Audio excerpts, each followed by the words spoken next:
Good evening guys, welcome to study with Sunita channel में एक बार फिर से स्वागत है स्टडी विद सुनीता चैनल में।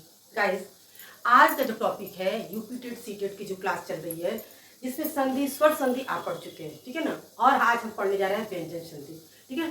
तो व्यंजन संधि की जो क्लास है इसमें आज हमको पढ़ना है व्यंजन संधि, ठीक है।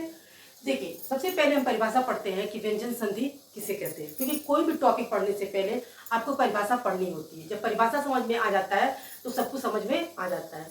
परिभाषा आती है कि व्यंजन अथवा किसी स्वर के समीप होने पर जो विकार परिवर्तन होता है, जब भी आप जो शब्द देखेंगे, शब्द के क्या क्या क्या है, जो बीच का, ठीक है ना, जो बीच का जो प्रथम वर्ण और अंतिम वर्ण लिया जाता है, ठीक है।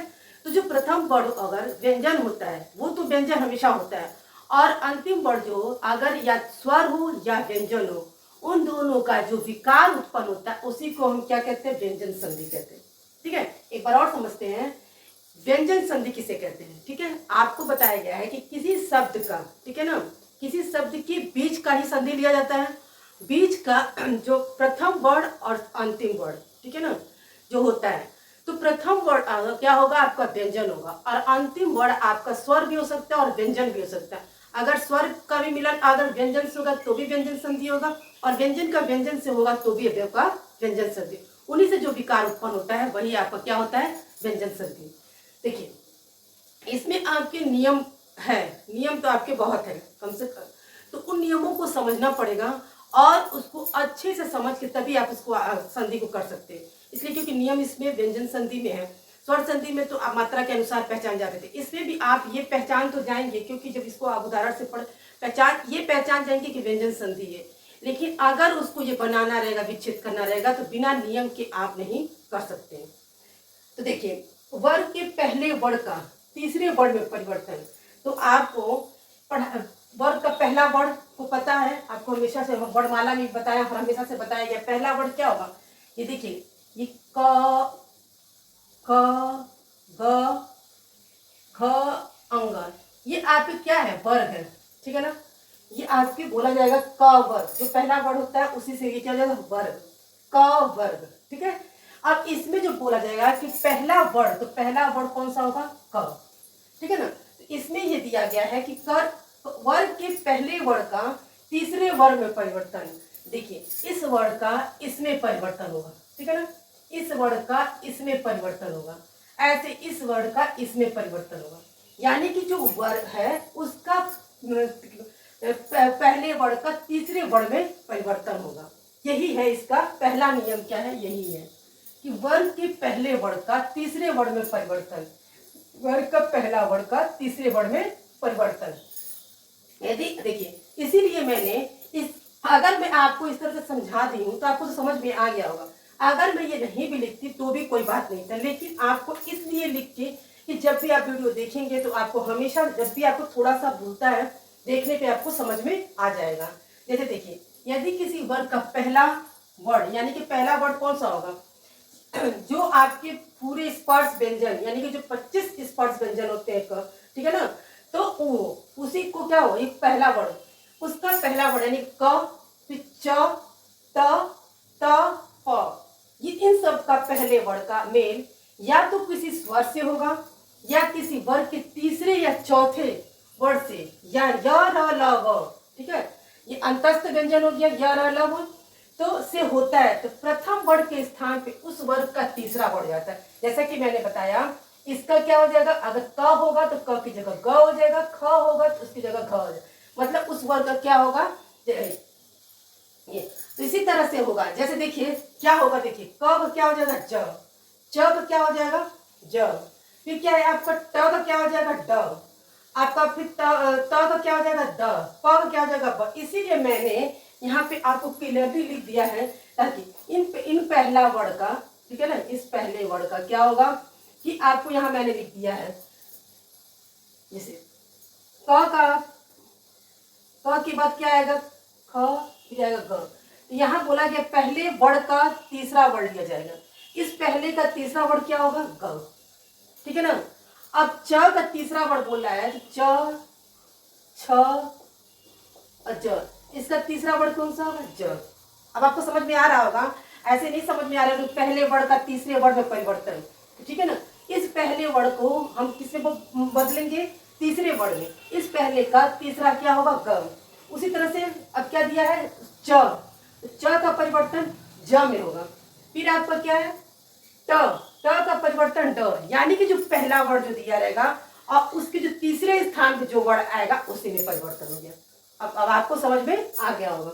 यही इसी तरह से, इसीलिए मैंने इसको आपको बता दिया है।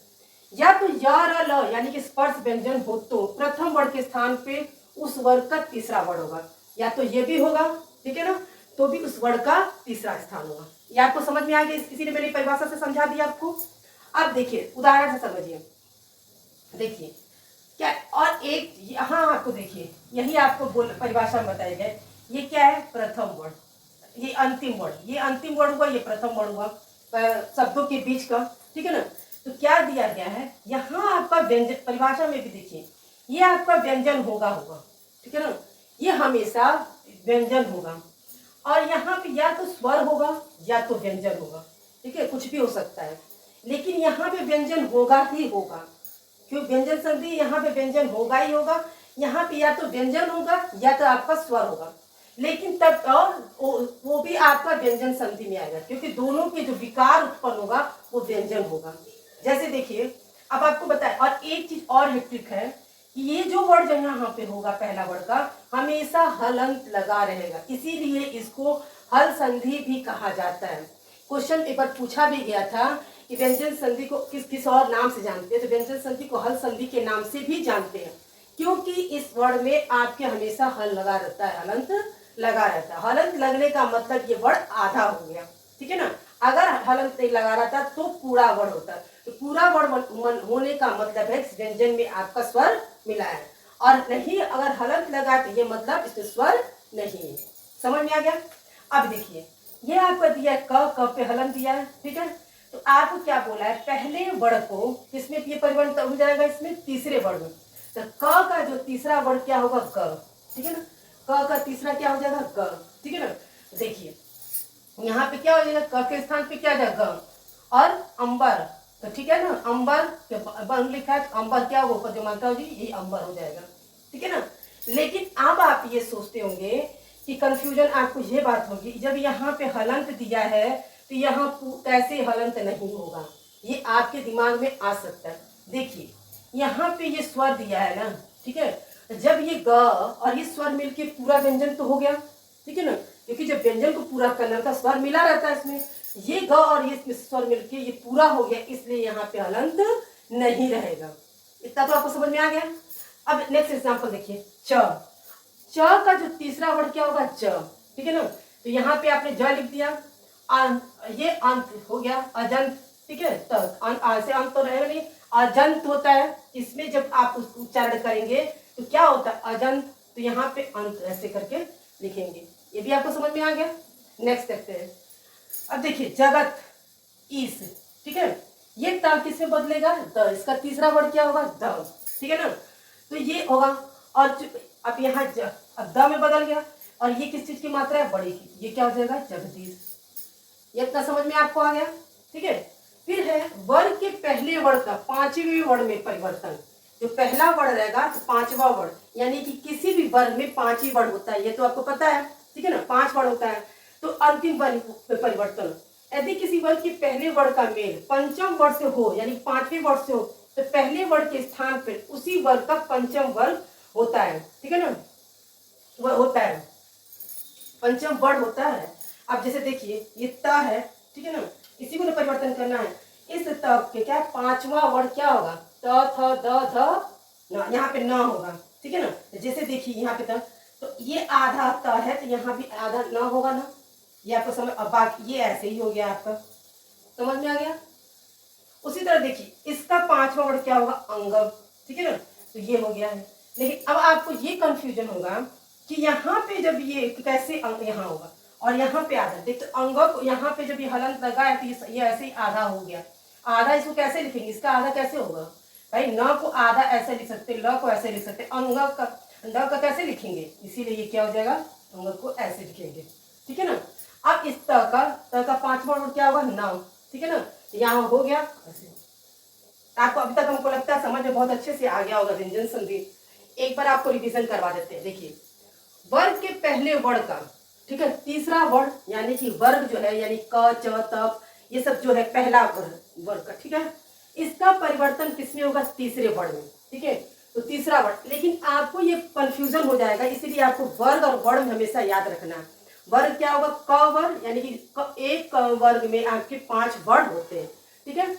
तो किसी स्वर्ग से हो या किसी वर्ग तीसरे या चौथे हो, या य र ल से, यानी कि या तो य आपके स्पर्श व्यंजन 25 होते, उन वर्गों में आपके 5-5 होते, लेकिन अंतस्थ व्यंजन आपके य र ल केवल 4 होते हैं, ठीक है ना।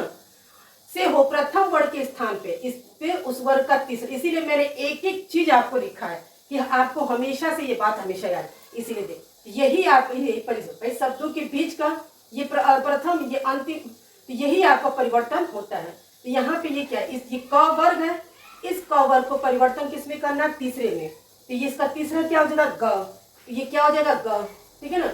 अब ये ग और अ मिलके इसका और इस व्यंजन और इस स्वर का विकार जब उत्पन्न होगा तो पूरा व्यंजन हो जाएगा, इसलिए यहाँ पे हलंत नहीं लगा। नहीं तो हलंत हमेशा लगा रहेगा, इस बात को हमेशा याद रहे, इसीलिए किसको हलसंधि भी कहते हैं।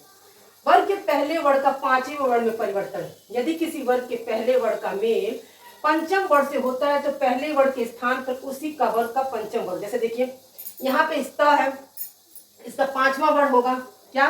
न। तो जैसे देखिए तन्मय, ठीक है ना, केवल परिवर्तन कहाँ होता है? यहीं पे होता है। तो ये हो गया तन्मय, इसका 5वां वर्ग क्या होगा? अंगम, ठीक है ना, तो यहाँ पे हो गया, ठीक है।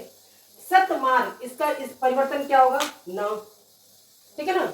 ये था आपके व्यंजन संधि के ये दो जो ट्रिक थे, ये सबसे आसान भी था और आसान, इसलिए इसको ऐसे बताया कि आपको अच्छे से समझ में भी आ जाएगा। उसके बाद अभी बहुत से नियम है जो आपको बताया जाएगा, ठीक है। इसको अच्छे से ध्यान से पढ़िए और समझिए।